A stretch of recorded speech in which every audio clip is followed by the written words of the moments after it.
Welcome back to the channel, everybody. Thank you so much for joining me and allowing me to continue to be your daily advocate. If you're new here or you're not subscribed for any reason, please do me a huge favor and hit the subscribe button. Thank you to all of you who have been watching and following me for so long. It truly means a lot, and I'm glad that I can be this person. Bradcom's Digital Perspective show, and she said this. Touched on something here is how the court case is suppressing the price, which I absolutely concur with. And you and I both know we've seen a lot of unusual activity on exchanges, like glitches and things of that nature. And even truthfully, I know a lot of people on certain days, even myself, if you go back to the last all-time high that we had of 384 or 380 plus, whatever it was, you know, a lot of people believed that that was even a stress test on the system at the time, testing things and of that nature, even though the whole market was moving, that it was operating under that understanding to be able to stress test the system. Any thoughts on that, Linda, at all? Yeah, I mean, from time to time, we do get these price glitches and it's publicized. We see the number and we don't know what's causing it, but there has been background discussion that perhaps it's from the private ledger, that the stress testing comes from the private ledger and it spills over into the retail side and causes these glitches. We don't know if that's true, but it kind of makes a logical reason to me. It's a logical explanation of what could be happening there. All right, now I find that interesting. Now, this was going around today. I think this is older because you'll see that it shows XRP US dollars, it shows XRP like 21 cents. I just thought it was interesting. I wanted to show it to you. Let's see here. Hit the and you know, I'm not saying that I think she's right or wrong. I'm just saying it's interesting enough. that the price on that goes from 22 cents to 9,864 XRP $9,864 per XRP. So anyway, that's interesting stuff. This is also interesting. I got this from DJ Peter Voss, at Peter Voss 6, who works hard in this space. This is interesting. I don't know who these guys are, but it was just kind of interesting listening to what this guy had to say. XRP, let's go to XRP, right? Because everybody on this channel has XRP. It's staggering what's going to happen with that, because if you think about how many tokens are allowing to be sold, and for every $1 trillion that run through XRP daily, theoretically the stock should be $10,000. As I said on TWC's channel, if you use that analogy, and 4/5 of the world's population suddenly is going to get UBI money, and that's China, the South Asia countries, India, and Africa. Suddenly they all have money. Guess what it has to run through? XRP. And it doesn't matter, even if you go in and you buy lobster, that cash leaves XRP, goes into XLM. When you want to cash it out, guess where it goes? Back into XRP. So it's a big round robin. And so you can, XRP is just going to be outrageous. I mean, we're hearing absolutely stupid 7-digit numbers. And it's, yeah, and you're giving me chills. I'm serious. I'm getting chills. You're giving me chills. Shoot, get those kind of numbers. You give me chills too. Now, yesterday, listen, and I want to make sure I make a point before I go in this. The whole Warren Davidson thing exploded. Now, like I said in my original tweet, I think Warren Davidson deserves the benefit of the doubt. But I do want to make this comment on that, because I think Warren Davidson, look, I'm not going to beat around the bush. I think he did out himself as kind of a Bitcoin, Ethereum guy, and a lot of these people that really don't like Ripple and don't like what they think XRP represents, because there's a central authority and Ripple owns all of it. I think he outed himself as one of those guys. Now that's fine. Here's the problem Warren Davidson has there. We know what Ripple has, but he's a Bitcoin Ethereum guy.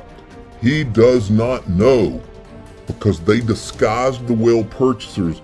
Warren Davidson, if you're listening, you do not know that Consensus and Ethereum Foundation, all that, you do not know that Ethereum is not more run by a central authority than Ripple ever ran XRP, according to the haters of XRP. You don't know.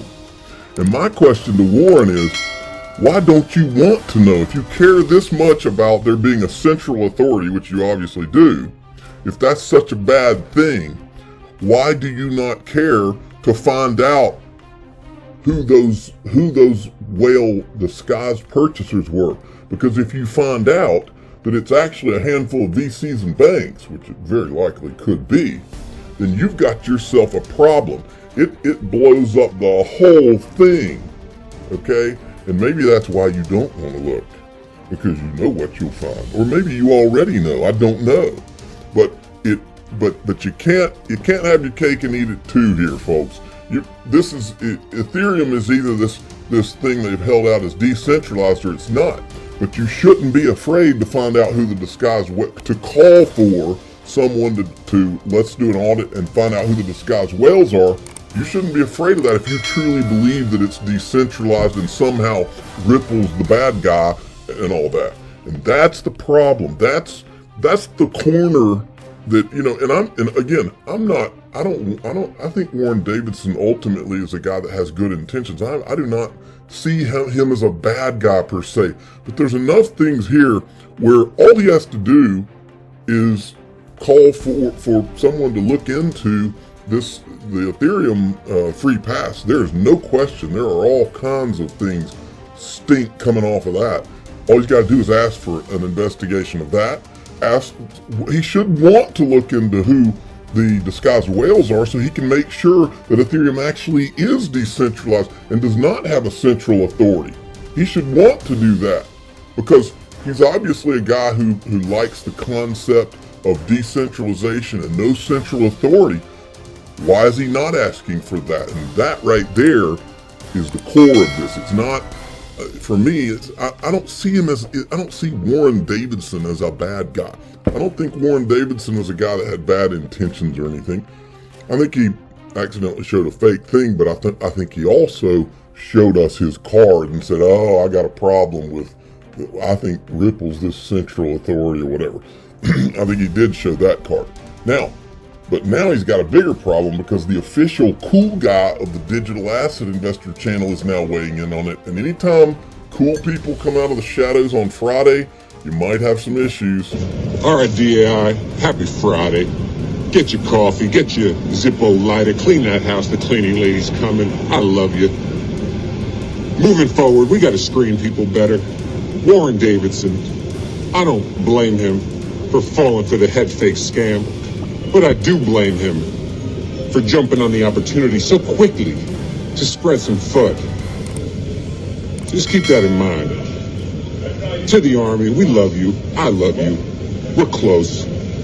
We gotta be. So, and by the way, Warren Davidson has a standing opportunity. He's like anybody who apparently are Ethereum or Bitcoin lovers. Warren Davidson has a standing opportunity. I will let him on this show and I will let him clear the air. And if it's just him apologizing to the XRP community, but also he doesn't go off this show without me asking him, why are you not looking into the disguised whales and why are you not interested in finding out about this Ethereum free pass? It's not enough that we try to pass legislation. There's too much stink here, okay? It's just not enough. Or why is he not out being a much louder voice against the SEC and what they're doing to Ripple when they're not looking at Joseph Lubin or Ethereum or any of that at all? Why is he not a loud voice there? That's another problem. Now, so John Deaton had sent him or had said this. He said it's easy to make a mistake reading false information in this digital age. If Warren Davidson believed the false info, I understand his tweet. More importantly, I'm hopeful we will make inquiries related to the gross appearances of impropriety regarding the SEC. And he's retweeting my tweet, which is Warren Davidson doing anything after this meeting? That's the question. He has the info. Remember this?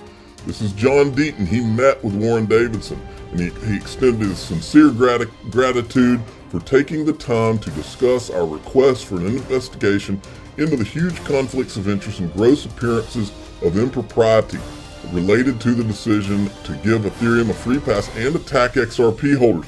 Congressman Davidson expressed real concern for XRP holders, including the more than 600 in Ohio that have joined as amicus in the case. Congressman Davidson understands this space and the issues better than most. We need more like him in Congress. So, you got to put your money where your mouth is, Congressman Davidson. That's what is the deal here, okay? And here are the problem. Here, look, people, all of us, this is what we do. So the second that red flags go up on someone, we go and look for their own words and look where they've been. And my first search on YouTube, I can't remember what I typed in here, but just Warren Davidson, started looking through, and this is the first disturbing thing that popped up. And I said, the can of worms has officially been opened.